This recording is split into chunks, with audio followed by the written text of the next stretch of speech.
성경 말씀 빌립보서 2장 5절 말씀부터 8절 말씀까지 같이 봉독하도록 하십시다. 너희 안에 이 마음을 품으라. 곧 그리스도 예수의 마음이니 그는 근본 하나님의 본체시나 하나님과 동등됨을 취할 것으로 여기지 아니하시고 오히려 자기를 비워 종의 형체를 가져 사람들과 같이 되었고 사람의 모양으로 나타나셨으니 자기를 낮추시고 죽기까지 복종하셨으니 곧 십자가에 죽으심이라. 아멘.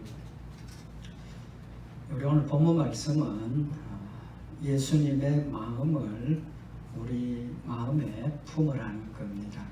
예수님의 마음을 품으라는 뜻이 뭡니까? 우리 마음속에 예수님하고 같은 마음을 가지라는 거죠. 쉽게 말하면 예수님 닮으라는 겁니다. 그러면서 오늘 여기 본문 말씀이 예수님이 우리에게 본을 보여주신 우리가 닮아야 될 두 가지 일을 지금 소개를 하고 있습니다. 하나는 하나님이시지만 하나님의 지위를 버려두고 인간으로 이 땅에 오신 것, 겸손의 의미죠. 또 한 가지는 죽기까지 복종하신 것. 하나님 앞에 우리가 겸손하게 설 때 우리 죽기까지 복종한다는 사실을 지금 우리에게 교훈을 하시는 말씀입니다. 두 가지입니다. 겸손과 복종. 그 사실을 우리에게 말씀을 하시고 그 열매를 우리에게 본받으라는 거죠. 그러니까 우리도 겸손하라는 말이고 또 우리도 죽기까지 복종하라는 말씀이십니다. 오늘은 그 예수님의 겸손의 본을 보여주셨는데 구체적인 예수님께서 자기를 낮추시고 또 겸손한 그 내용에 대해서 우리 말씀을 상고를 하면서 우리 자신도 예수님을 닮는 그런 열매가 맺어지기를 원합니다. 마태복음 11장 28절에 보면 우리 잘 아는 말씀입니다. 수고하고 무거운 짐진 자들아 다 내게로 오라. 내가 너희를 쉬게 하리라. 그러시고 뭐라고 말씀하셨습니까? 나는 마음이 온유하고 겸손하니 나의 멍에를 메고 내게 배우라. 그러면 너희 마음이 쉼을 얻으리라. 예수님께서 나는 온유하고 겸손하다. 그러니까 와서 예수님의 그 온유하고 겸손하심을 우리가 닮으라는 거죠. 오늘 여기 본문에서 예수님께서 우리에게 보여주신 겸손의 실천, 겸손의 실제적인 내용이 뭡니까? 오늘 여기 본문에 보면 곧 그리스도 예수의 마음이니 그는 근본 하나님의 본체시나 하나님과 동등됨을 취할 것으로 여기지 아니하시고 예수님이 하나님이시라는 겁니다. 하나님이신데 하나님으로서의 위치를 버려두고 어떻게 하셨습니까? 오히려 자기를 비워 종의 형체를 가져 사람들과 같이 되었고 사람의 모양으로 나타나셨다. 하나님과 우리와의 관계는 비교가 됩니까? 안 됩니까? 비교가 안 되죠. 같은 우리 사람들끼리 좀 잘나고 못나고 이건 뭐 비교가 되는지 모르지만 하나님은 창조주십니다. 그죠? 하나님이십니다. 우리는 피조물입니다. 피조물. 근데 예수님은 하나님의 지위를 버려두시고 피조물인 우리의 모습으로 이 땅에 오셨다는 겁니다. 그래서 그것을 종의 형체를 가지셨다. 하나님과 우리와의 그 차이를 아마 이것보다 더 정확하게, 정확하다는 표현이 좀 이상하지만 우리가 표현하기에 굉장히 적합한, 그래도 부족하죠.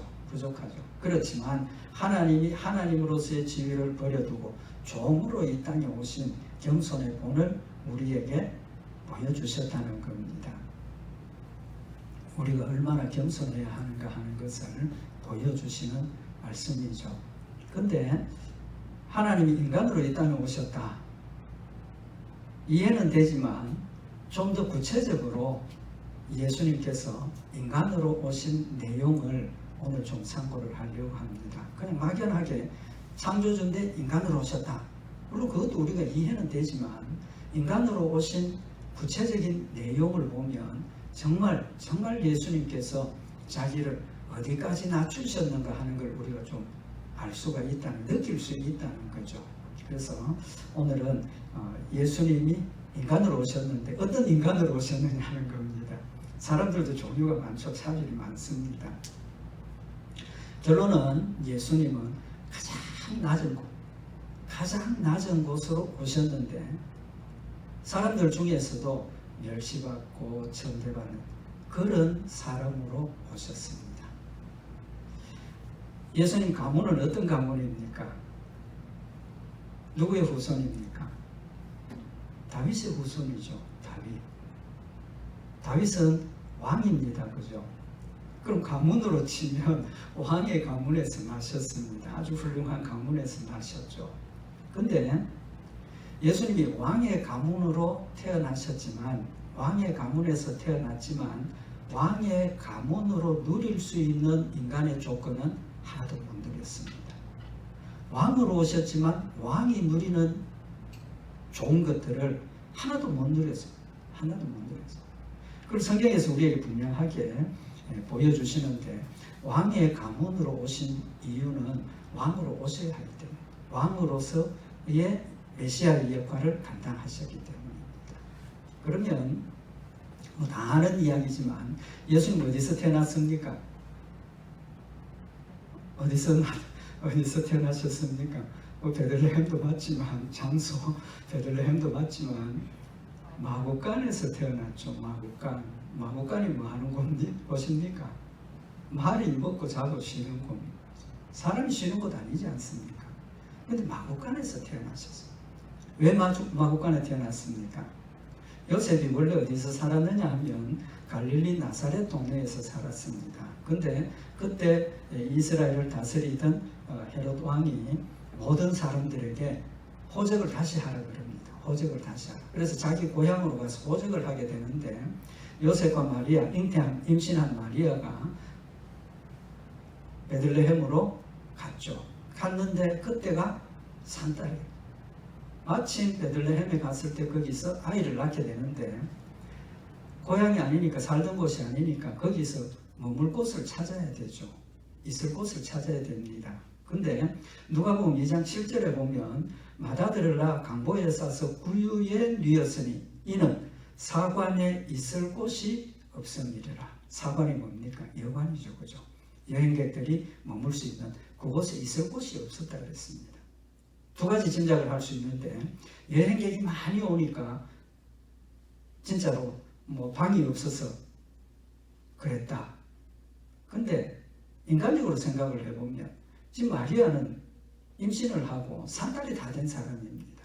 아무리 어려워도 하룻밤 묵을 방은 찾을 수 있었어야 된다는 거죠. 찾을 수 있었을 겁니다. 돈이 있었다면, 죄송하지만 돈이 있었다면. 그럼에도 불구하고 그러하지 못하고 마구간에서 잤다는 겁니다.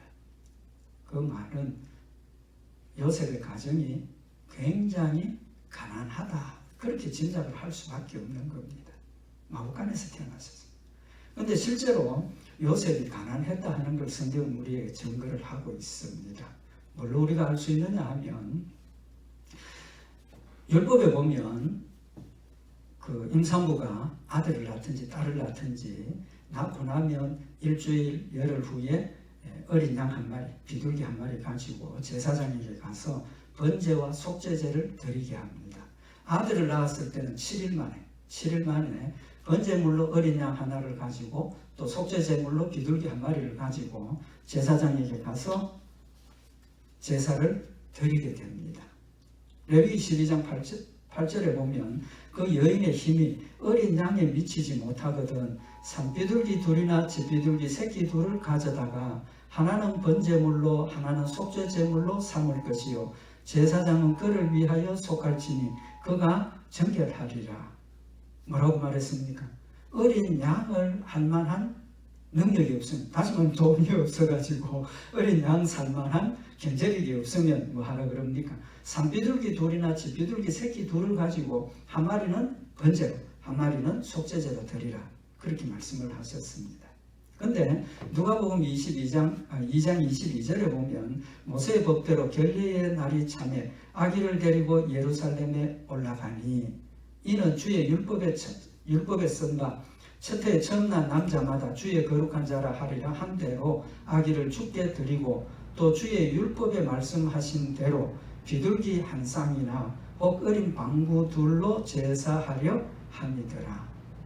하나님께서 원래는 어린 양 비둘기 한 마리 드리라 그랬는데 누가복음 24장에 보면 주의 율법에 말씀하신 대로 비둘기 한 쌍, 비둘기를 가지고 드리려고 올라갔다는 겁니다.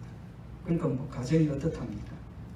어린 양 한 마리를 살 수 없어서 비둘기를 가지고 번제물, 속죄제물을 드려야 할 만큼 가난한 집안이었다는 겁니다.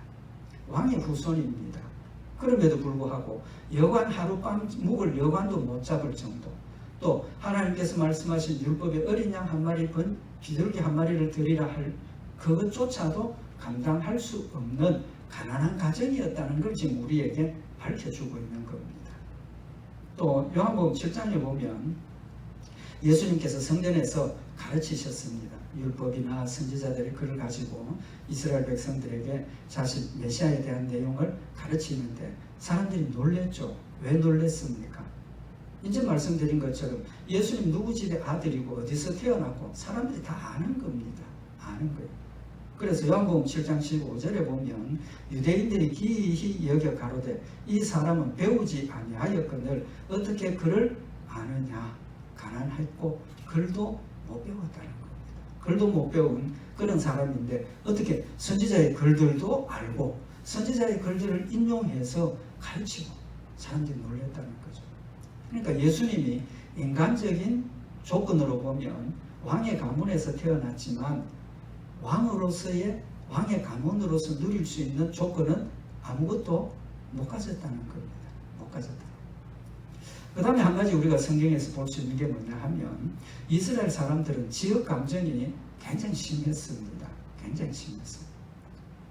왜 심할 수밖에 없느냐 하면 어떤 하나님께서 가나안 땅에 들어가면서 가나안 땅에 있는 원주민들하고 계약도 하지 말고 교제도 하지 말고 그들과 상종하지 말라 그랬습니다. 근데 그 이스라엘 백성들이 가나안 땅에 들어가서 살면서 어떤 지역은 가나안 원주민들하고 타협하고 그들과 결혼도 하고 그러니까 어떻게 됩니까? 우상 숭배도 하고 하나님을 버리는 일들이 생겨났다는 겁니다. 그러니까 신앙적인 문제니까 하나님의 말씀을 지키고 거룩하고 경건한 이스라엘 백성들의 모습을 지키는 사람들은 그 지역에 있는 사람들을 어떻게 합니까? 이방인들과 똑같이 어떤 의미에서 보면 이방인들보다도 더 무시하고 멸시하고 왜? 죄인입니다. 죄인입니다. 우리가 알고 있는 것처럼 예를 들면 사마리아 지역 같은 거. 사마리아 지역 같은 곳은 이방인들과 같이 살면서 혼인도 하고 우상 숭배도 하고 그래서 아예 그 지역으로 지나가지도 않는 그런 정도의 분위기가 있었다는 겁니다. 근데 예수님 어디서 태어났습니까? 마오가 말고 좀 전에 말씀하셨는데 베들레헴에서 태어나셨다 그랬습니다. 그죠? 베들레헴이라는 지역은 어떤 종교적인 그런 이유 때문은 아닌데 성경에 보면 뭐라고 되어 있느냐 하면 마태복음 2장에 보면 동방박사들이 예루살렘에 와서 별들이 사라지고 들어가서 이스라엘의 왕이 태어난다. 별을 보고 우리가 왔는데 이스라엘 왕이 어디서 태어나겠느냐? 그랬을 때 그 서기관들, 대제사장들이 대답이 마태복음 2장 5절에 보면 유대 베들레헴이오니 이는 선지자로 이렇게 기록된 바 또 유대 땅 베들레헴아 너는 유대 고을 중에 가장 작지 아니하도다. 베들레헴에서 난다고 했는데 선지자가 뭐라고 했느냐 하면 유대 고을 중에 가장 작지 아니하도다. 네게서 한 다스리는 자가 나와서 내 백성 이스라엘의 목자가 되리라 하였음이니라. 그러니까 이 말은 유대 베들레헴은 가장 작은 동네라는 걸 지금 이야기를 하고 있죠.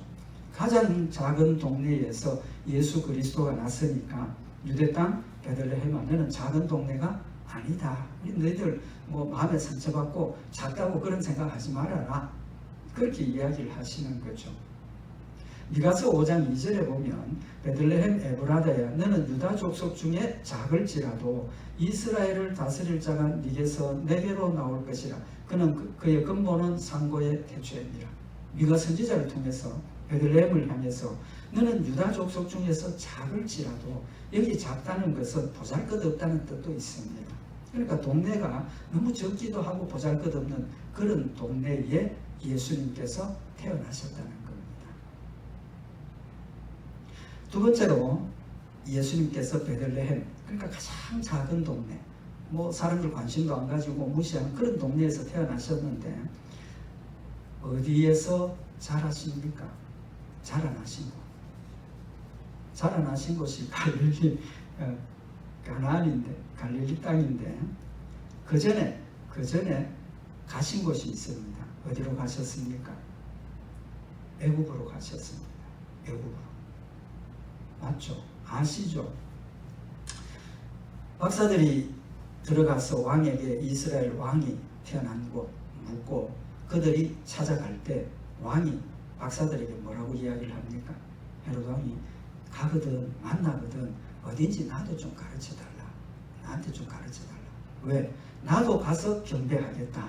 그렇게 이야기를 하죠. 근데 사실은 목적이 뭡니까? 왕을 죽여야 자기 위치가 안전하죠. 그러니까 예수 그리스도를 죽이기 위한 생각을 가지고 거짓말한 겁니다. 그래서 하나님께서 동방 박사들에게 너희가 돌아가던 길로 왔던 길로 돌아가지 말고 딴 길로 가라. 딴 길로 갑니다. 그러니까 헤롯이 어떻게 합니까? 속은 걸 알고 그때부터 이 기간 안에 있는 아이들, 갓 태어난 아이들 다 죽이라고 명령을 내리죠. 그래서 하나님께서 요셉에게 요셉아 여기 있지 말고 이 지역에 살지 말고 어디로 가라? 애굽으로 가라 그랬습니다. 애굽은 어떤 곳입니까? 원래 이스라엘 백성들이 400년 동안 종살이 했던 곳입니다. 영적으로 죄악되고 우리가 죽음 가운데 있던 그런 곳입니다. 그곳으로 가라는 겁니다. 그래서 애굽으로 내려가서 헤롯 왕이 죽을 때까지 거기에 살았습니다. 애굽에서 살았습니다. 근데 헤롯이 죽고 하나님께서 요셉에게 이제 고향으로 돌아가라. 헤롯이 죽었으니까 고향으로 돌아가라. 그래서 원래는 베들레헴으로 가려고 그랬는데 헤롯의 아들이 왕을 이어받았다는 소리를 듣고 베들레헴으로 가지 않고 어디로 갑니까? 원래 살던 갈릴리 나사렛으로 가서 살게 됩니다. 갈릴리 나사렛은 갈릴리 지역의 한 부분이죠. 그러면 갈릴리라는 그곳은 어떤 곳입니까? 갈릴리라는 곳은 나사렛 한 지방이지만 이 갈릴리 지역이 어디냐 하면 국경 근처입니다. 국경 근처이기 때문에 침략을 받아서 점령당하기도 하고 또 가난한 사람들이 많이 거기 와서 섞여서 살게 됩니다. 섞여서 사니까 자연스럽게 이스라엘 백성들이 이방 사람과 혼인도 하고 우상도 숭배하게 되고 하나님을 버리는 그런 일들이 벌어졌고 이스라엘 사람들은 그래서 갈릴리 지역 사람들을 어떻게 생각합니까? 이방인보다도 더 못하게 생각을 하는 거죠. 왜? 믿음을 지켜야 되는데 믿음을 못 지키고 이방인과 타협하고 이방인들과 함께 생활하고 있으니까 이방인보다 더 못하게 생각을 하는 겁니다. 그래서 이사야서 9장 1절에 보면 전에 고통하던 자에게 흑암이 없으리로다. 예적에는 여호와께서 스불론 땅과 납달리 땅으로 멸시를 당케 하셨더니 후에는 해변 길과 요단 저편 이방의 갈릴리를 영화롭게 하셨느니라. 갈릴리를 이방의 갈릴리라고 표현을 합니다.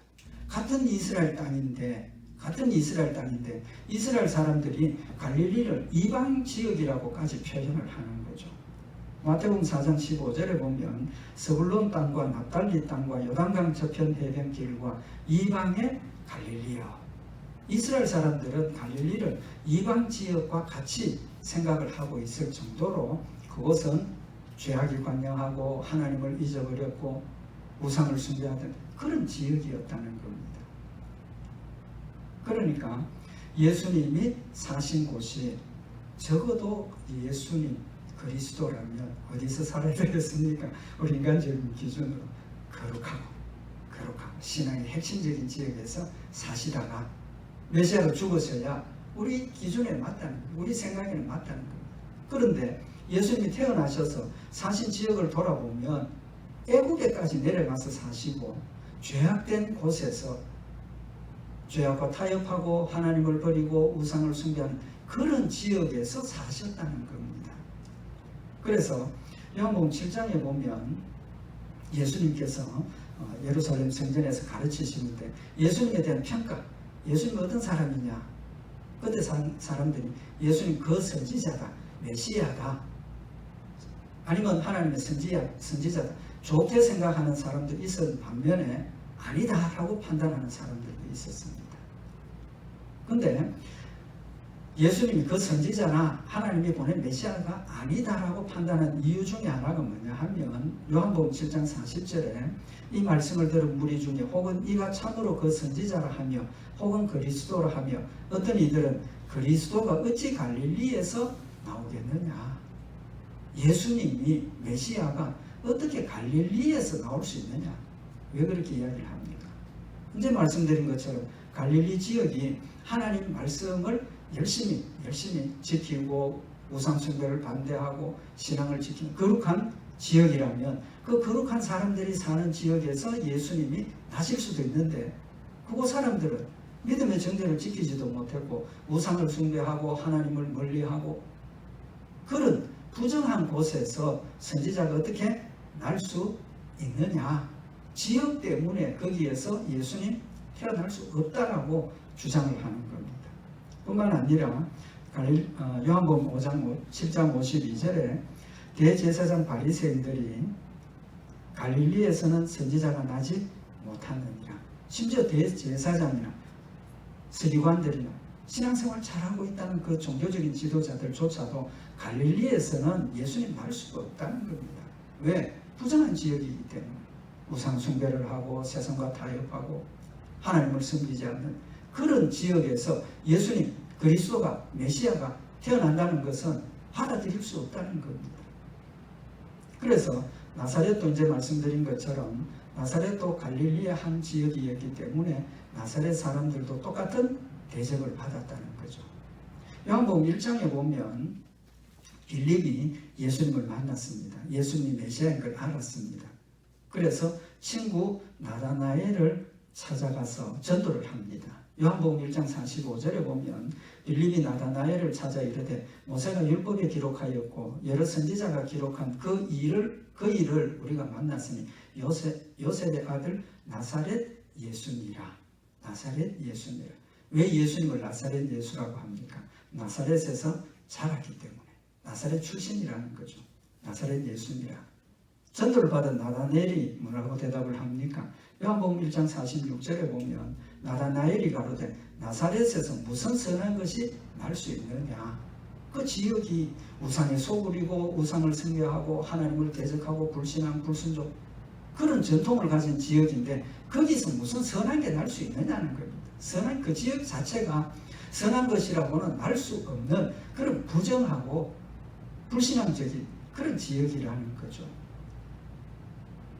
그래서 예수님이 나시고 자랐고 인간적으로 생각할 때 거룩한 분이 태어날 수 없는 곳이라는 거죠. 없는 곳이라.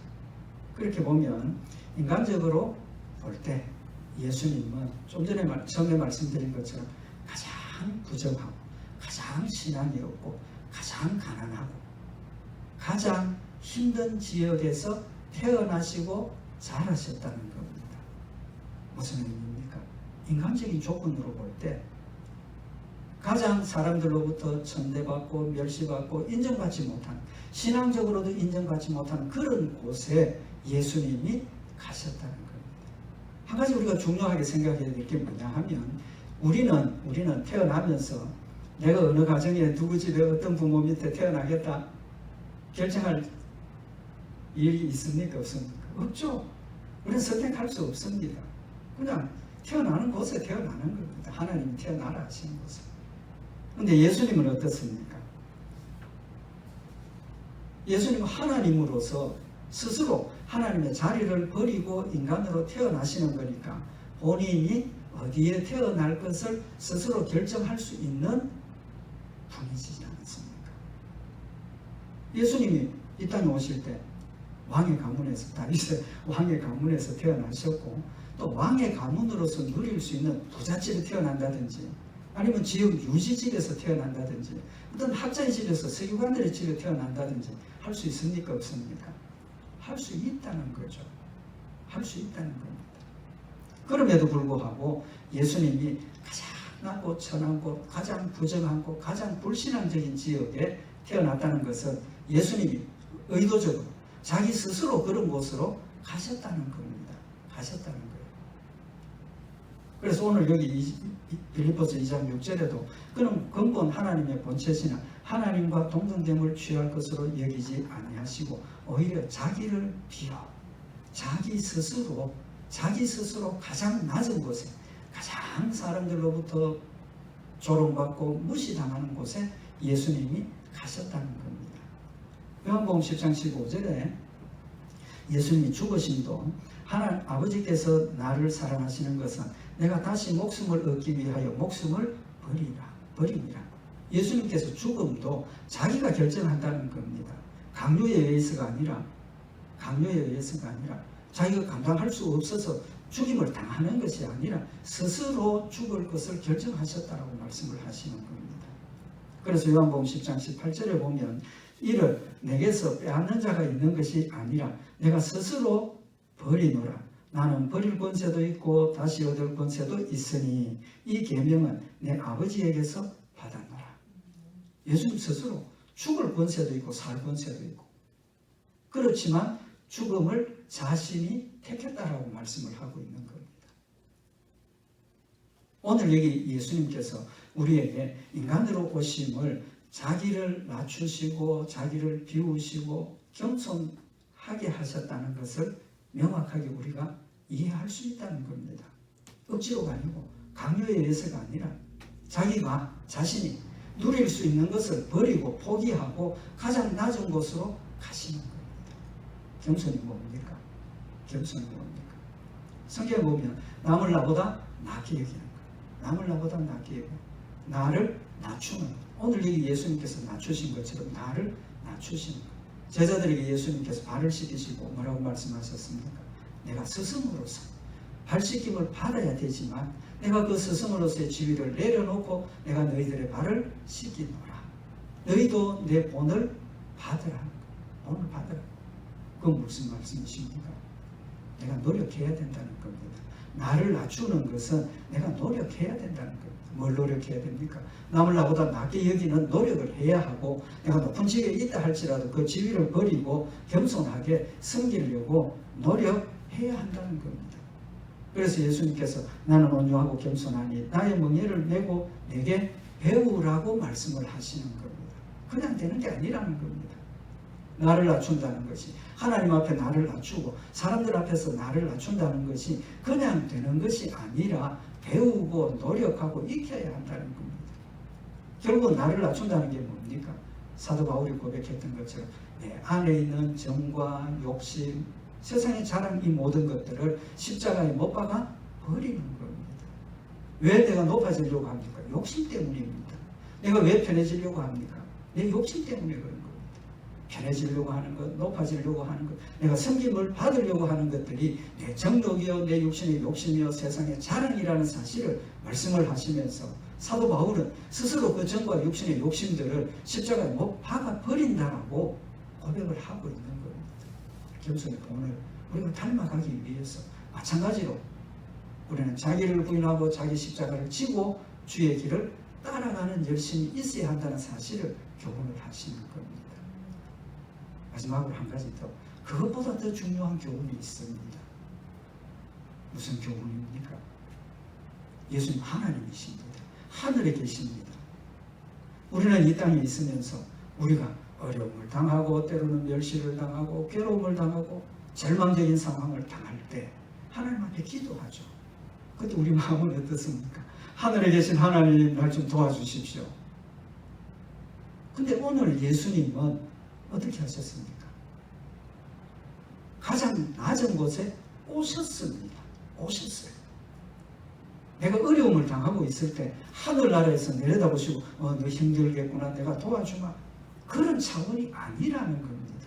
내가 어려움을 당할 때 직접 오셔서 내 가운데서 내가 당하는 어려움을 함께 당하시면서 내가 당하는 비난과 조롱과 고통을 함께 당하시면서 힘주시고 위로하시고 일으켜 세우시는 예수님이라는 사실을 우리에게 보여주고 계시는 겁니다.